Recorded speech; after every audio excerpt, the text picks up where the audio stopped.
ప్రతిపక్ష నాయకుడు కేసీఆర్ గారు, వారి అనుచరులు, వారి కుమార్తె కవిత గారు తమ బాధ్యతల్ని మర్చిపోయి తాము ఏ సమస్యలైతే సంధించాలో ఈ తెలంగాణ రాష్ట్ర అభివృద్ధిలో కాంగ్రెస్ ఇచ్చినటువంటి హామీలు అమలు జరగనప్పుడు వాటి కోసం పోరాటాన్ని చేయాల్సిన వారు తెలుగుదేశం మీద కుసంస్కారమైనటువంటి విమర్శలు చేయడం అనేది హాస్యాస్పదంగా ఉంది.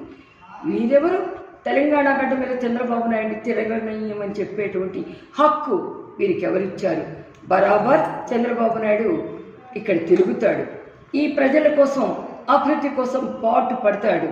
జాతీయ తెలుగుదేశం అధ్యక్షుడు హోదాలో ఏ నాయకుడైతే 9 సంవత్సరాలు ముఖ్యమంత్రిగా ఇక్కడ పనిచేసి ఏ తెలుగు గడ్డ కోసం అయితే ఎన్టీఆర్ గారు పోరాటాన్ని చేశారో ఆ తెలంగాణ గడ్డ మీద ప్రజా సంక్షేమం కోసం, ప్రజల కోసం, ప్రజలకు కావాల్సినటువంటి మంచి పౌర జీవనాన్ని ఇవ్వడం కోసం తెలుగుదేశం ప్రజలంతా కూడా వీధుల్లోకి వస్తారు, పోరాడతారు, తిరుగుతారు.